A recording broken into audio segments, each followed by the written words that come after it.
কোরবানির মাংস কয়েকবার ডিপ নরমাল করতে করতে জানি না কেমন হয়েছে। বাসায় চলে এসেছি বেশ কয়েকদিন দীর্ঘ গরমের মধ্যে বাড়িতে থাকার পরে।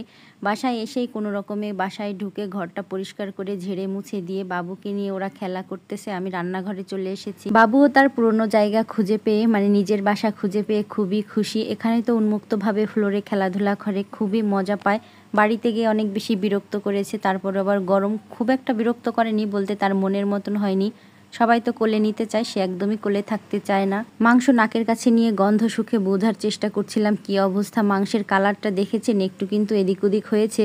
বেশ কয়েকবার ডিপ নরমাল হয়েছে। প্রথমে তো বাড়িতে মানে শ্বশুর বাড়িতে ফ্রিজে রাখা হয়েছে, এরপরে ফ্রিজে তো অনেক লোড পড়ে গিয়েছে, খুব একটা বরফ হয়নি। তারপরে আবার একদিন থেকে বাবার বাড়িতে চলে গিয়েছি। একবারে বাবার বাড়ি থেকে চলে আসবো বলে সেখানে আবার মাংসগুলো নিয়ে রেখেছি। এরপরে তো বাসায় এসেছি, এর জন্য টেনশন ছিল, তো খুব একটা সমস্যা হয়নি। এখানে আমি মাংসগুলো আলাদা আলাদা প্যাকেট করে রাখবো, সবগুলো বড় বড় প্যাকেট করা ছিল। আর এগুলোই কোরবানির মাংস বাড়িতে খাওয়ার পরে সবাইকে দেওয়ার পরে আত্মীয় স্বজন। আর এই যে বাসায় নিয়ে এসেছি, এগুলো আমি এখন আলাদা প্যাকেট করে রাখলে আবার বারবার করে ডিপ নরমাল করতে হবে না। একবারে যতটুকু রান্না করব ততটুকু পরিমাণ রাখবো।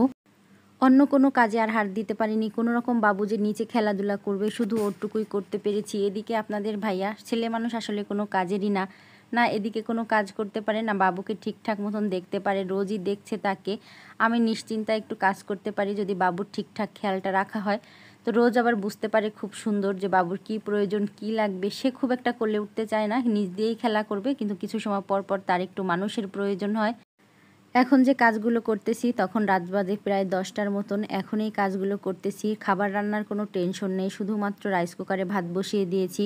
মা কিছুটা তরকারি দিয়ে দিয়েছে, সেগুলো দিয়েই খাওয়া দাওয়া করব। আজকে আসার কোনো ইচ্ছা ছিল না, হঠাৎ করেই প্ল্যানিং, তাই মা অত কিছু বেশি রান্নাও করে দিতে পারেনি। আর কোরবানির সময় তো ফ্রিজে এত বেশি জায়গাও ছিল না যে রান্না করে করে একটু ডিপ করে রাখবে। ডিপ না করে রাখলে আসলে জার্নির পথে একটু রিস্ক হয়ে যায়, দেখা যায় যে কাত হয়ে পড়ে কাপড় চাপড়ই নষ্ট হয়ে যায়। তাই মা দেখা যায় একদিন আগেই রান্না করে ফ্রিজিং করে রাখে, এরপরে আসার সময় আমাকে দিয়ে দেয়, নিশ্চিন্তে কয়েকদিন পর্যন্ত আমি খেতে পারি। বাড়িতে তো কোনো কাজে হাত দিতে পারিনি, কোরবানির সময় হোক বা আগে পরে। আর বাসায় এসে দেখুন এত রাত্রেও আমাকে সব কাজ করতে হচ্ছে। নিজের সংসারে আসলে এরকমই হয়, ফাঁকি দেওয়ার কোনো অপশনই থাকে না। কোরবানির মাংস গোছাতে গোছাতে একটা কথা খুব বেশি মনে পড়তেছে। তো এদিকে আবার যেটা করব, মাংসগুলো ফ্রিজে তো রেখে দিয়েছি। ফ্রিজে রাখার পরে তার বাবাই যতদিন বাসায় থাকে প্রতিদিনই দেখা যায় একটা না একটা আইসক্রিম তার বিকালবেলা খেতে হয়। তো একটা আইসক্রিম ছিল ফ্রিজে, মনে হলো যে আমার তো কাজ এখনো শেষ হয়নি, ও কিছু খেতে থাক আর আমি একটু কাজ করি। এত গরমে পিপাসাও পাচ্ছিল, কিন্তু পানি যে ঢেলে খাবো এরকমও কোনো সময় ছিল না, এত বেশি কাজের ব্যস্ততা। তো বাবাইটাকে আবার আইসক্রিম দিয়ে নিজেও একটু খেয়ে নিয়েছি ওর ভাগ থেকে, মানে সামান্য একটু গলা ঠান্ডা করা, এই আর কি। তো ওই যে আপনার ভাইয়া তাছাড়া আইসক্রিম পছন্দ করে না, এরকম মানুষ খুঁজে পাওয়া খুবই কষ্ট। তো ছেলেটার কাছ থেকে একটু আইসক্রিম নিয়ে খেয়ে আমি আবার চলে যাব রান্নাঘরে। এখনও আরও কিছু কাজ বাকি রয়েছে, সব কাজ সারতে পারিনি। আর যত সময় কাজ কাঁধের উপরে ঘুরবে তত সময় আমার মনে শান্তি লাগে না। সব কাজ শেষ করব, মনে হবে যে না এখন আমার ঠান্ডা, মানে কোনো কাজের চাপ নেই। এদিকে মাংস তো তুলে রেখেছি ফ্রিজে, সুন্দরভাবে সব মাংস রাখতে পেরেছি। আর এদিকে ভুঁড়ি নিয়ে এসেছি, ভুঁড়িগুলো বের করে দেখব কি দিয়ে কি অবস্থা।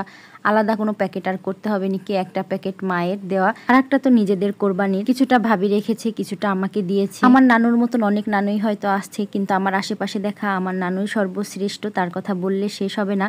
কোরবানি দেখ আর যাই করুক, তার 3টা মেয়ে, সে প্রত্যেক কোরবানিতে ঈদের মানে মাংস সহ ভুঁড়ি, এরপরে রান্না করা মাংস সে মামার কাছে পাঠিয়ে দেবে। সবাই কোরবানি দেয়, কোনো প্রয়োজন নেই কিন্তু রান্না করার মাংসর, কারণ সবাই ঈদের দিন রান্না করে। তারপরেও কেন যেন সে পাঠাবেই পাঠাবে। নানুকে অনেক বলাও হয় যে এক সময় পারবে না যখন দিতে, তখন কিন্তু খারাপ লাগবে, কারণ সংসার সারা জীবন তোমার হাতে থাকবে না। তো অনেক কিছু শেয়ার করলাম আজ এই পর্যন্ত। সবাই ভালো থাকবেন, আল্লাহ হাফেজ।